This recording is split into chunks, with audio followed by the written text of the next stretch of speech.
Welcome back to Dead Good Book Reviews. I'm Judith and you're watching another episode of Overbooked, the series where I talk about every single book on my shelves because someone came into my tavern and they asked me to tell them my story, and that was this. Today we are talking about The Kingkiller Chronicle, or Name of the Wind, and The Wise Man's Fear, and potentially other books that might exist one day in the future. These are books by Patrick Rothfuss, whose name I will not say many times in this video because I'm finding it incredibly difficult to say. Let's pop them up in the background where they can sit happily. I bought these books myself. I believe actually Name of the Wind might have been from a Fairy Loot giveaway on Twitter many years ago, and then Wise Man's Fear, I can't remember where I got it. I'm pretty sure I bought them both myself, regardless of where books come from. Nobody's paying me to talk about books, and all opinions are my own. I'm going to keep this review as spoiler-free as humanly possible. If you do want to go in knowing absolutely nothing, click away now. I'll also link the story graph for the series below in case you want to check out any user-generated content warnings. I'm also going to say at the top of this video, I did not reread these books for this review. I'm going off memory. I have read them at least twice, but my memory of them is not 1000% solid, so this may be more of a vibes review than a specifics review, but I think that will help overall. Name of the Wind originally came out in 2007. It was followed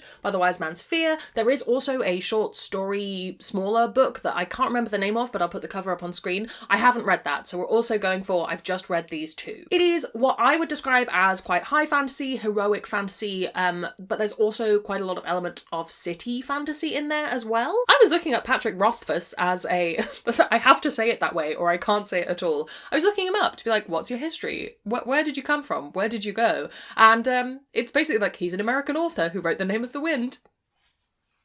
A ghost, an enigma, but that's who that is. Okay, so in this book we have that classic narrative tool of having a kind of storyteller go to a tavern, meet the tavern owner, and ask the tavern owner to tell his story, so we get both that side of the story of him telling it and also the story itself combined together. But the story being told is one of Quoth? I'm sure the internet will tell me how to pronounce it, but he effectively wants to go to magical university, and he goes to magical university, and it is sort of that story of like, this would all be perfectly fine and chill for this character if they didn't make terrible choices, and you get to witness the terrible choices made, and there's a kind of epic fantasy narrative around that as well. For a lot of people I know, this is one of the books that got them into fantasy, particularly adult fantasy. I think it definitely has that feeling of, if this is an early fantasy book you read, you'll love this forever. You know, that kind of vibe, similar to when I was talking about The Inheritance Cycle by Christopher Paolini.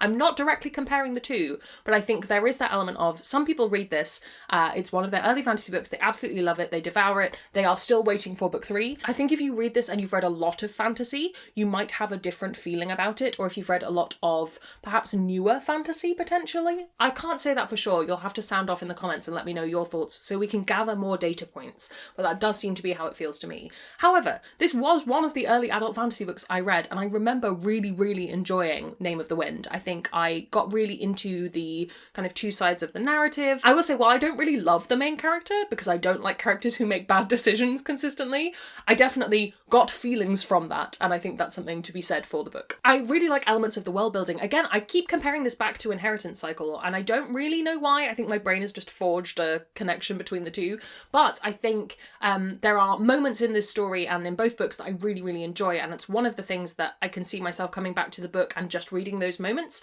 Particularly I enjoy the learning how to do things sections of the story, which is always my favourite, and I like the introduction of several characters. There are some really cool side characters in this world, and I thought they were great. So I wouldn't say overall, as a whole, I'm like, this is the best book ever, but there are definitely moments of greatness within the prose, which actually is true for me for most very long books. I think that's how my brain processes big books like this, is I go, here are the moments I remember, and then I remember the vibes. I do think there's a lot of emotion in these books. I would say for me, the primary emotion was frustration, but that's not a bad thing. I actually think it's really interesting to read a book where you watch a character consistently make the wrong choice in their situation. In this case, there's a lot to do with money and finances, which as a person who has quite a lot of financial anxiety personally, is very stressful to me, but it always makes sense for the character, and I think that's a really interesting character trait to read. I think probably the biggest reason not to pick this up right now is it is an incomplete series. The books do stand on their own. I do think you're obviously going to have some mysteries not solved, some plot threads not finished. It is not a complete series. I'm not one for getting on authors who haven't finished series because I think creating is so difficult as a thing to do. But yeah, if you didn't want to pick up a, this big of a chunky series and not get to the end, maybe wait. We might finish it one day. Equally, as I say, I think if you've read a lot of fantasy, this isn't going to feel particularly groundbreaking. That might be a benefit for you. That might be something where you go, actually, I really want to read a kind of slightly familiar feeling fantasy book with this, I'm going to magical university and also bigger things are happening, might be what you want. Conversely, if you're feeling burned out on that, that might not be something you want to pick up. And lastly, it is long. They are long books. I would say I don't think they needed to be. I think it is a little bit of that fantasy problem of it's being long for long's sake, long for length's sake. Something along those lines. There's an idiom in there somewhere, but I suspect it's the kind of thing where the moment you start going, ooh, I could take that bit out, you go, oh no, but then I'd miss, this wouldn't add up and this wouldn't make sense. So again, if you are here for a very long fantasy book, a great option for you. If that's not what you want, don't read these. I've mentioned the inheritance cycle as a bit of a comparison. They aren't entirely similar, but there's a vibe there. There's something in my brain has brought the two together, and there's something. I also recently read The First Binding by R.R. Virdi. That is another big fantasy book that has a lot of focus on one main character. It's also a book that tells the story flipping back and forth between timelines, which I enjoy. That's a newer version. I also think there are elements of, I don't think this book is comparable to Robin Hobb, but some of the character frustrations I had where I'm like, I hate this character, but ooh, are they well written, was very familiar to those Robin Hobb series for me. And also like any fantasy book from 2007.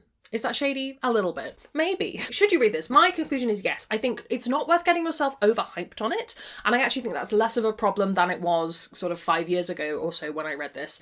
I think the further away we get from the second book being published and book 3 not being published, it's dying down a little bit. I think go in knowing that it's a solid fantasy read. I read it knowing that Asha loved it, who I will link below because her book recommendations are always awesome, and she recommends Name of the Wind all the time. I think that she really set me up for enjoying it for the right reasons, which is not like this is going to change your life, but more this is going to be give you all of the fantasy feelings that you enjoy from a fantasy book, and that's what I wanted. So yes, to conclude, yes, you should read it, but don't come for me if you don't like it. It's not my fault. What are your thoughts? Have you read this? Do you have plans to? Do you think book 3 will ever come out? Let me know down in the comments below. While you're commenting, if you haven't already, please do subscribe. It makes me feel loved and appreciated. You can also follow me on social media. Come hang out on Discord where we have chill chats about books. I want to say a huge thank you to all the ghosts who haunt me over on Patreon. They support the channel and in return get early access to videos, bonus content, and live streams. If you would like to join their number, that's linked in the description as well. Thank you so much for watching. That's all from me, and I will see you in the next one.